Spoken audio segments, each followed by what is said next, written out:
Salam, axşamınız xeyir olsun. 7 fevral günü 2026-cı il tarixi. Həftənin şənbə 6-cı günüdür. Şaban ayının 19-cu günüdür. Şənbə günü də istirahət günlərimizdən biridir. Hər birimizə xoş istirahət etməyi arzulayıram. Lakin buna baxmayaraq bilirəm ki, şənbə günlərdə, bazar günlərdə insanlar işləyirlər, təhsilləri ilə məşğul olurlar və hər birinə bu işdə işə batır, ruzi bolluğum, pulu ilə ciblərində olub daşmalarını arzulayıram, arzularına, hədəflərinə, məqsədlərinə çatmalarını arzulayıram. Bugün 7 fevral günündə kimləri kim rəhmətə gedənlər var, Allahdan rəhmət diləyirəm. 7 fevral günündə kimlərin xəstələri var, Allahdan şəfa diləyirəm. Kimləri kim demək xəstəlikdən əziyyət çəkir, Allah xəstəliklərini yüngülləşdirsin, tezliklə sağaltmış olsun. O cümlədən bütün qazilərə can sağlığı, şəfa diləyirəm. 7 fevral günündə kimlərin ad günü, şad günü, doğum günü, xeyir günləridir.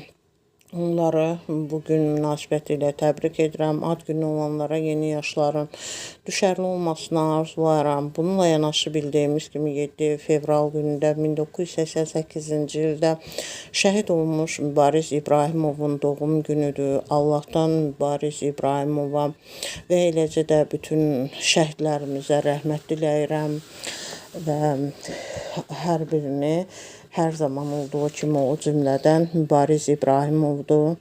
Bugün olaraq və hər zaman olaraq hörmətlə, ehtiramla anırıq. Və Mübariz İbrahimova aid də yazılmış şeirdən demək istərdim. Yadigarı namə oldu, söz oldu, vətəninə, öz əhdinə düz oldu.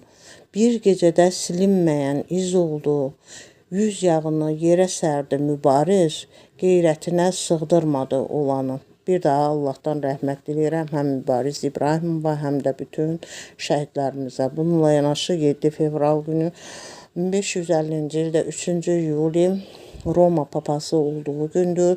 7 fevral günü 1855-ci ildə İsa Şimodada Rus-Yapon müqaviləsi Şimoda traktatının imzalanmış və eləcə də hər iki ölkə arasında bununla da sülh və səmimi dostluq elan edildiyi gündür. 7 fevral 1924-cü ildə keçmiş tarixə nəzər salsaq, SSR ilə İtaliya arasında diplomatik əlaqələr qurulduğu gündür və yenə də keçmiş tariximizə nəzər salsaq, 7 fevral 1962-ci ildə Amerika Birləşmiş Ştatları Kuba ilə bütün iqtisadi əlaqələri kəsdiyi gündür. Bununla yanaşı 7 fevral 1992-ci ildə Avropa İttifaqının yaranmasına zəmin olan demək Maastricht sazişinin imzalandığı gündür. Bununla yanaşı 7 fevral 1998-ci ildə isə